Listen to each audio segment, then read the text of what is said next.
got totally something simple like that. An open hole for the transmission fluid to just come out the other end. Yeah. And then they'll cause further damage. Lucky we didn't put any fluid in there, so that's one good thing about it. So there we go. I'm gonna go ahead and get this back to where we were. Continue on to dismantle this unit. That way we can see it even further. Again, what the thread lock does within 24 hours.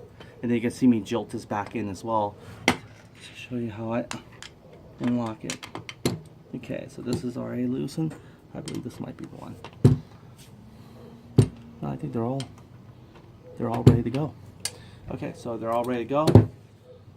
Let's go ahead and loosen it. We're gonna put it back in its appropriate slot area. There we go. So almost there.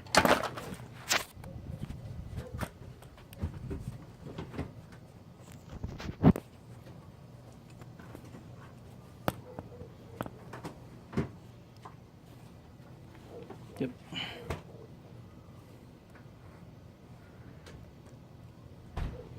All right, so let's see if I can get a better angle here for you.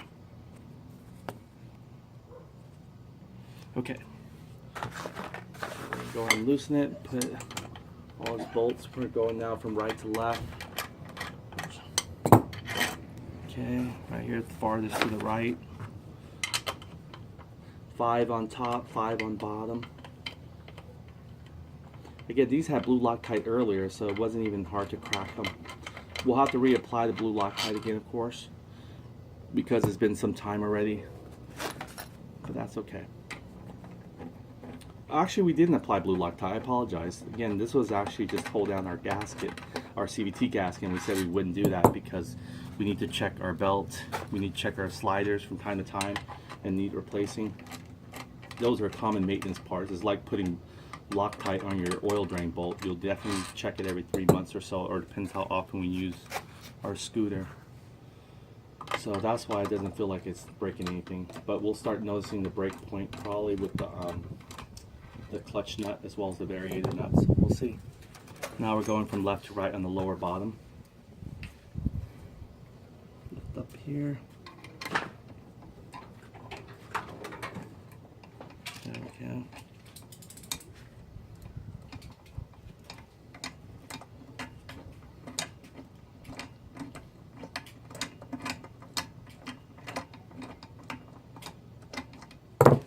This is awful. A bit of thread. I think that's coming off, but not yet. It's very long. There we go. Alright, short, but seems forever. Put some right here. We'll get there. Put a mallet here, that way you can get a little incline lift for us. Let's balance it.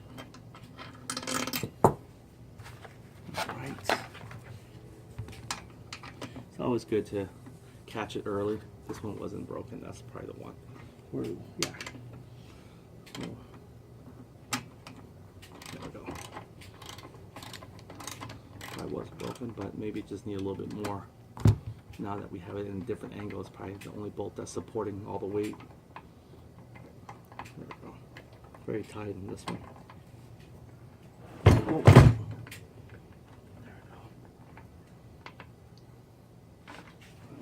Back. Oh. Let's see. Yeah, it's still very tight.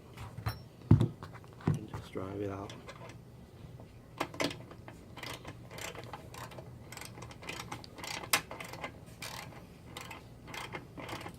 Okay, it's just tight all the way. It hasn't really given us any looseness. It's already about. Very tight. Looks like all the pressure is coming from all the top area. So there we go. Finally got it. Okay.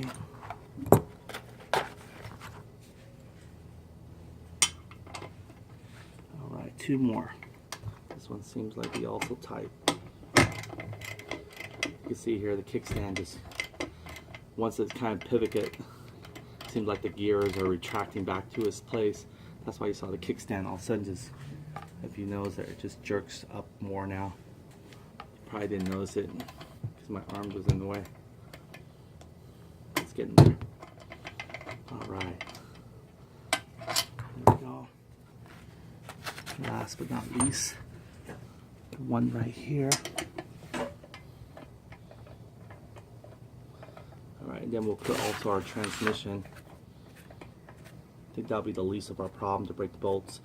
We just want to make sure that gasket, since it's been sitting there for 24 hours, hasn't stick to half and half on each side. If it comes off of one side cleanly, be great.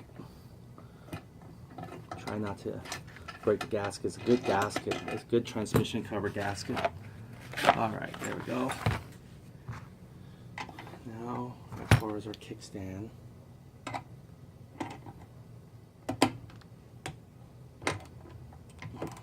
loosey righty tighty. And we want to unscrew it all the way because we might need to fiddle around until we get the gasket off. There we go. This is coming out pretty easy. Alright, we won't need a kickstand for this. There we go. It's coming right off. There we go. We want to make sure we blow out all the debris. There we go. We don't need to take off back our kickstart mechanism, but we do need to take the belt off. In order to get the belt off first, in order to get the variator off, let's say, we could probably just take the variator off first.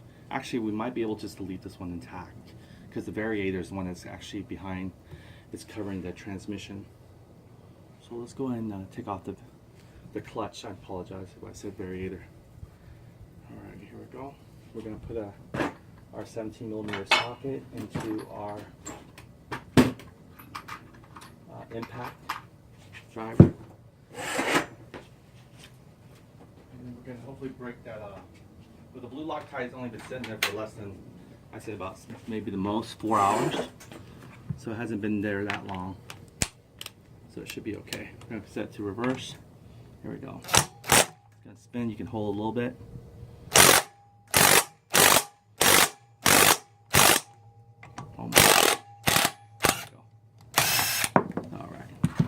You can see here, this is what the Loctite does.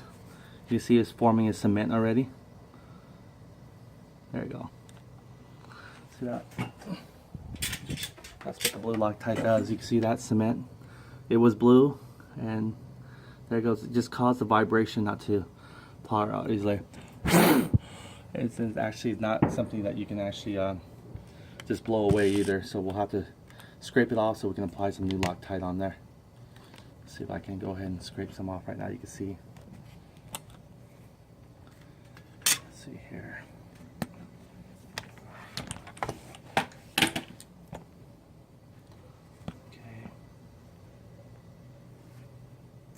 Okay, let's go ahead and see if we can scrape some off. Take it a little flat. There we go. It's pretty soft. Almost like leftover brick or flour that's hardened. Okay. Okay, we also have our wire brush here. That will make it much more easier. Go and get a towel to wipe it cleanly. Okay, got a towel here. Kind of give it a wipe. There we go. Residue came out pretty easy. Now, as far as inside here as well, I might leave some residue as well in there. So we'll go and wipe that as well. Alright, let's give us a chance to inspect everything here. Alright, so there we go. We'll take out the washer. Take out the washer with the clutch. Flywheel's fine. There we go. There is our clutch, which we have to completely, sadly, remove all out first in order to get everything else apart. And I believe the belt might come out now, but if it doesn't, then we do have to actually remove the variator. But I think the belt is forcing itself. So let's go and see.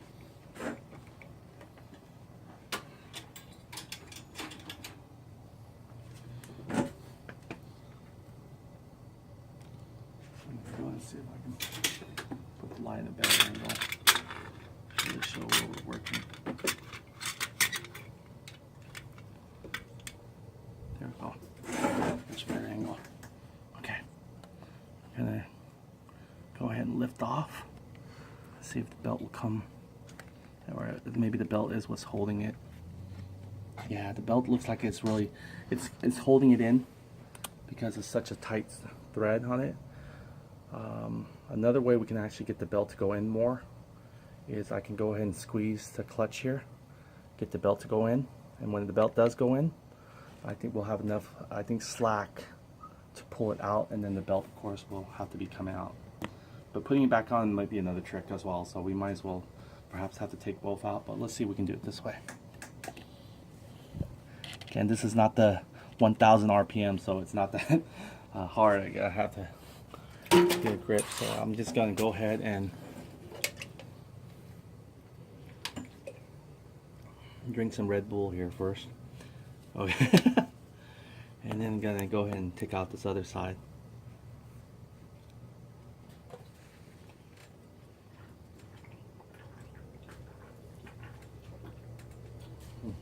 There we go. So we do have to take both, unfortunately. I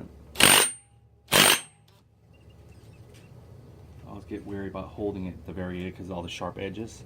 So what I recommend do is just going back and hold the fan. It's just going to be the same amount of, you don't need that much pressure to hold it because it's mostly impact. There we go. There we go. It's coming out. You definitely don't want to put your raw finger on these edges, even though the impact ratchet is guaranteed to spin this. Who knows what will really happen. So I recommend holding the fan back here. And what it is it's all tied together with the same crank stroker anyway. So you just want to hold this fan. It's easier. You can let this one go if it slips off, if the force is so heavy. But this one could probably cut you. So just for safety there. Okay, so now we got it all off anyway. So let's go and match our washer. And let's go and pull this belt. Okay, that's good. That way we can actually maybe even align it better. Oh boy, oh, don't want to. Alright, so when the belt comes off, this comes off very easy. Okay, so we got that off now. I'll put this here. Okay, there it goes. We're going to get our gasket out of the way. Poor gasket here. Took a little beating earlier. Can't make up our mind where we're going to actually finish, huh? But we thought we were going to seal this deal and move forward to getting our cylinder unit in, but unfortunately it didn't turn out that way. But that's okay, because we actually really get to see some more in-depth look at the mechanism. You can see how the kickstand is. Here, I'll remove this to show you again. You can see where it resets itself to. There we go. You can see there. Take a little closer view. Get the light for you. See there? Right there. That is pretty much how it's supposed to align. You got your arrow pointing toward the number of the kickstart, and it retracts the same way back. You got this arrow here. It shifts it. How it works is, since we already got it open, I'm going to show you. Yeah, I'm going to take the kickstand here. You can see that this thing, once this goes down on it, this twirls this one outward, and when it turns outward, it catches on to your Kickstarter gear. Again, it's pretty clever. So once you turn this main crankshaft, it's going to ride on this spinning wheel here. You can see here how it kind of like pulls up on that spinning wheel, that teeth, and then that teeth will bring it upward. When it brings it upward, it's going to ride on the kickstart gear itself, and that what turns pretty much on this side of the crank stroker, your stroker, manually. So again, if your battery dies or anything, if you need a jump start, if you have a kickstart, it'll do that for you. If you don't have a kickstart, like a lawnmower machine, you pull it with a string. So this is the same concept, but a lawnmower string, you always have to kickstart it. There's really no switch on and off because it doesn't have a battery to store electrical charge automatic ignition. So that's why a lawnmower, you have the string. Okay, so I'm going to go ahead and put the kickstart here, and that way you can see how it actually works. I'm just going to do a little, let me see if I can get an angle where it doesn't block you. Normally kickstart's not this high, but I just want to show you. Here we go. See how it turns and see how it starts coming up, and then right, see, here we go. I'll do it again one more time. Okay, you ready? So that's why you want to make sure you reset to take this accordingly, because eventually this breaks loose off of it, and this also eventually breaks loose as well. It just kind of quickly just spins this pretty much counterclockwise. So here we go again. You can see our stroker. See how it comes, and with the right force and with the right, let's see here if I can hold this without blocking your view. There we go. It's too dark.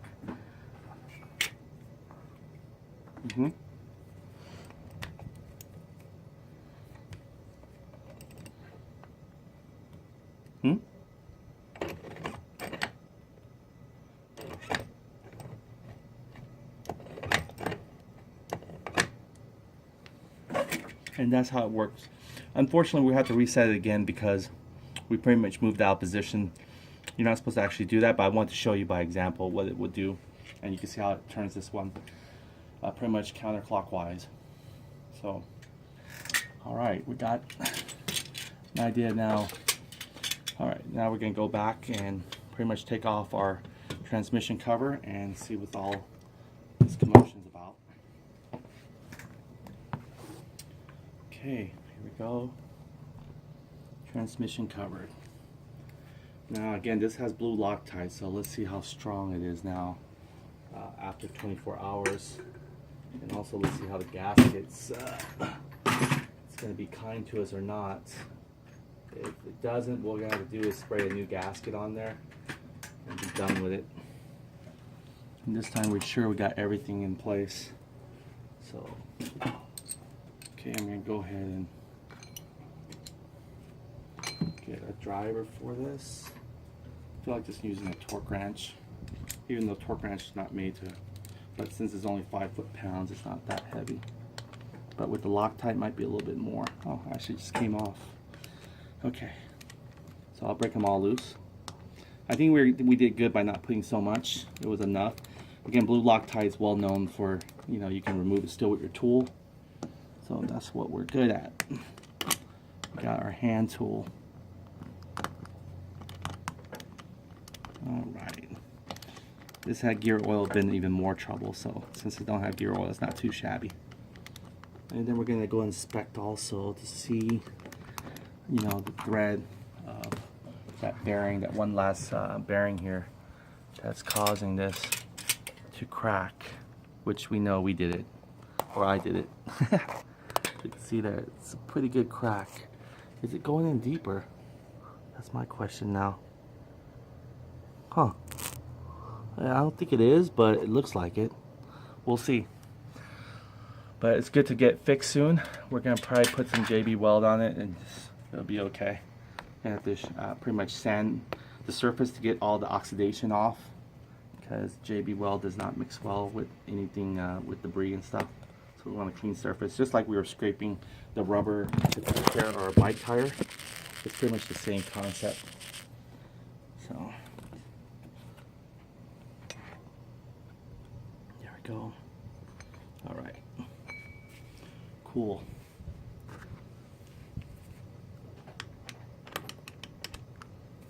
Okay. Lucky Lucy. Okay, I'm going to loosen them up first, and then we're going to start putting them in our box. Again, we don't have to screw anything that's not 8 millimeters. Speaking of which, these are just the pretty much the filler thread. It's really loose. And the other one, also the drain one, they're also 10 millimeters, so we don't have to worry about anything 10 millimeters. I believe there should be another one. Oh, that's about it, right? Let's count 7. 1, 2, 3, 4, 5, 6. Wait, did I count this one right? Let's do it again. 1, 2, 3, 4, 5, 6. Oh, the 7th one was actually our drain bolt, which we're not using, so it's actually a total of 6. So we skipped the drain bolt one. Okay, let's go ahead and put these all back here in our spot. I think I kind of jumped ahead of myself here. Let me put this kind of here, that way we can see where it goes. Kind of give you guys nice view shot again where all the bolts goes.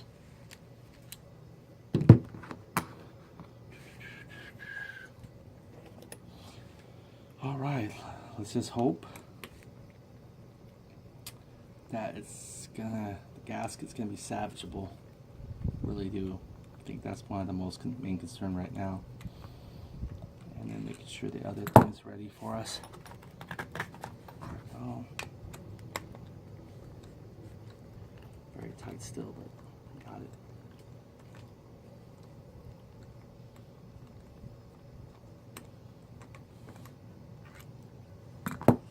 Nice and cool night. Oh. Very tight still. Just use a socket driver.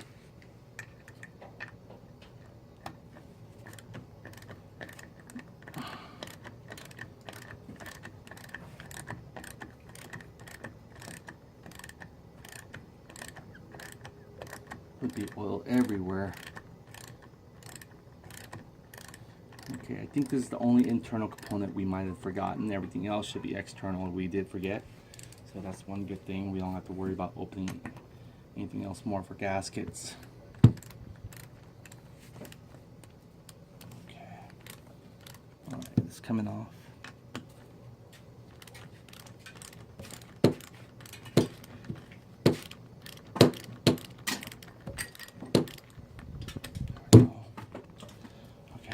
Back in order. Kind of going from the top. There we go. Going from the right, bottom, work our way back to the left. And then this one extra one here, popping up, would have been our pretty much our flooding bolt, where we actually inject our new gear oil. And the drains right here is the same 10 millimeter on the bottom right there. So we're not having to worry about that yet.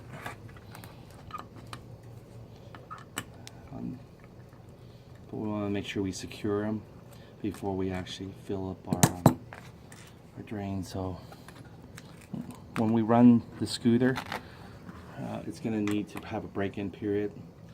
300 miles, we'll change it. I'm thinking of putting the oil cooler eventually when we actually change our first oil first. That way all the debris doesn't just clog up our oil cooler. I think would be probably best. Or maybe our oil cooler also needs to be break-in as well. We'll see. We'll see how it goes. First of all, let's just hope that this gasket doesn't give us any trouble. And it's a nice gasket too. I mean, it's one gasket that seals even on here with a cushion. Most gaskets don't come with that little cushion, so I'm hoping it just stays on. Stays on. We don't want anything to leave us. Okay, so we got that there. So we're getting ready to start pulling it off, and I'm gonna see if I can salvage what I can with the gasket part. Let me go and get my hands. Just kind of touch this grease here at the kickstand, quick starter. Okay. Okay, so here we go. Let's see how this gasket's doing. All right, moment of truth here. Move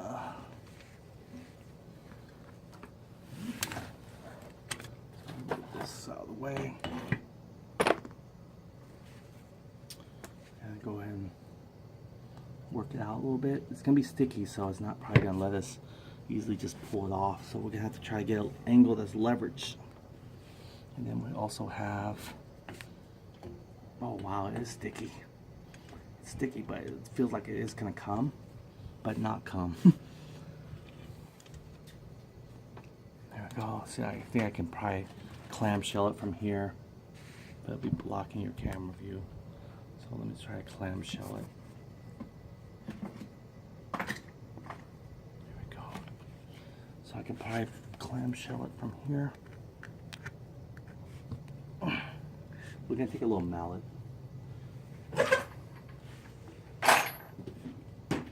Just kind of tap it away. And where's our mallet? It's sitting on it.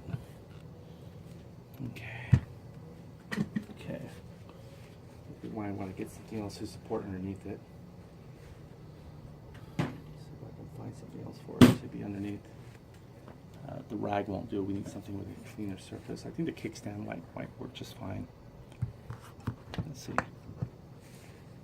Just make sure it doesn't grip anything. We definitely don't want it to just pull this back from it. The kickstand is gripping this. It won't let it go forward. Try and get more of a smooth surface. This might work. I think it's actually just holding on to the main crankshaft, so this might work. Okay, so we're going to go and take a mallet to it and carefully see if I think there's a leverage here for the mallet. I want to make sure that all the bolts are, all 6 of them are off.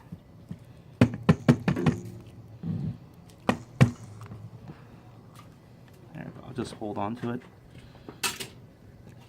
Again, it's not anything with the bolts holding on to it, it's just that it's clammed in there.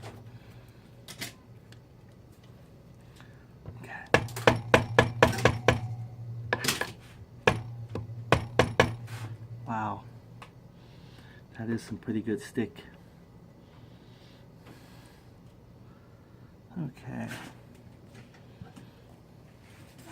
Again, we put a Phillips to it, it will damage for sure the gasket.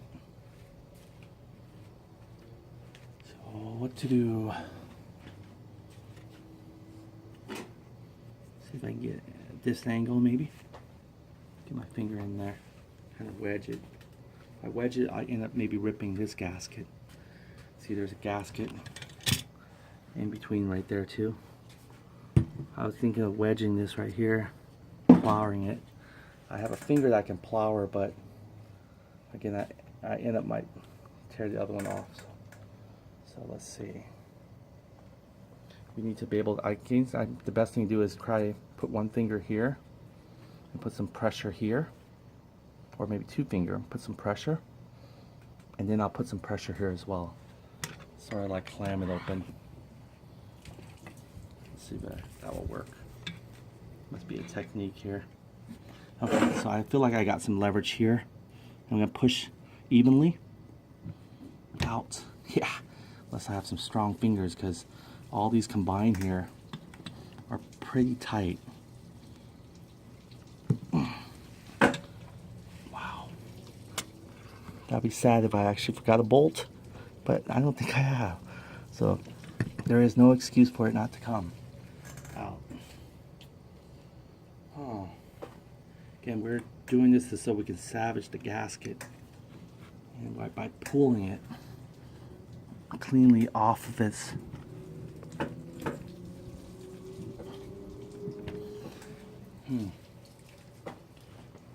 see if I can just wedge it.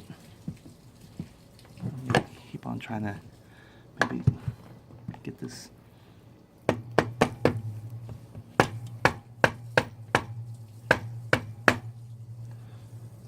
Wow.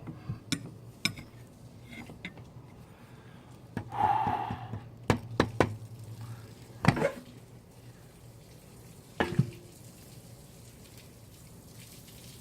gasket is so strong when it can, it's almost like an adhesive.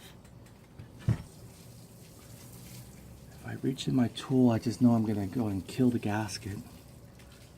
And that's not what we want. I'm trying to save this gasket. Trying to see where I can pivot it some more. Huh. This, actually, you know what? This part right here, it's not attached other than to the wheel. So I can actually pull it from here. What am I doing? Yeah, if I could just pull it from here, what I could do is just, I could screw the clutch, and I could just pull this whole unit with the clutch, and that'll give me the leverage I need. So let's go and just screw. We don't even have to screw all of it. We just gotta screw like a plate or something in there. There we go. We'll screw this on there, and then we can pull like this way, because what's holding this on is actually the cover. So we're pulling this off of it. We should be good. There we go, let's do it. This would be actually our leverage here, the whole stud itself. Can't believe I didn't really think about that. Okay, and then this also creates a hammer too. I can go this way, and eventually it starts coming off. Well, that's a goal anyway, so let's go ahead and do that. I'll have to get myself at a body angle for me to be able to lift it off. So in the meantime, I think I might got an idea here. Let's see if it's a smart idea. Okay, here we go. All right. All right, Michael. Get yourself into this one. You can get yourself out of it. Okay. I'm gonna put this on the ground, that way you can see a little bit more leverage. Or maybe I can incline it some way. I'll put pressure on any of our studs, or I want to put pressure on any of our chisel any of our housing, so I'll put a cloth here. You guys can see what I'm doing right now.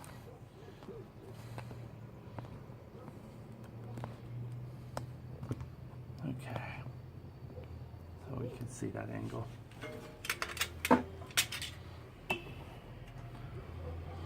Okay, get the light as well. Okay, you guys can see it. Okay, so what I'm gonna do, it's gonna be very interesting,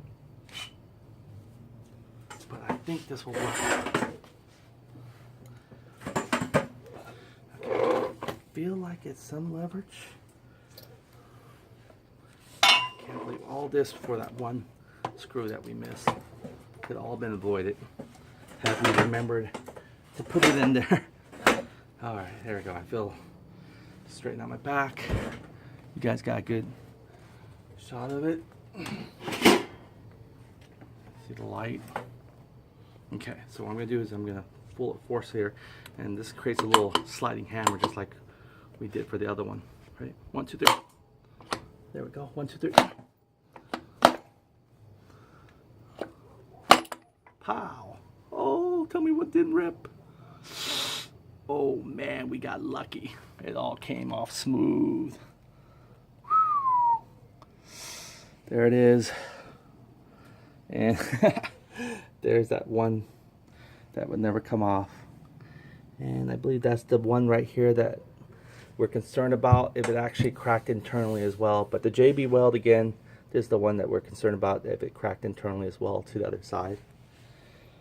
You can see here, but we don't want to get it out. So what we're going to do is take back off our gears carefully, not touching any of our gasket here, because okay, let's go and get this guy back in.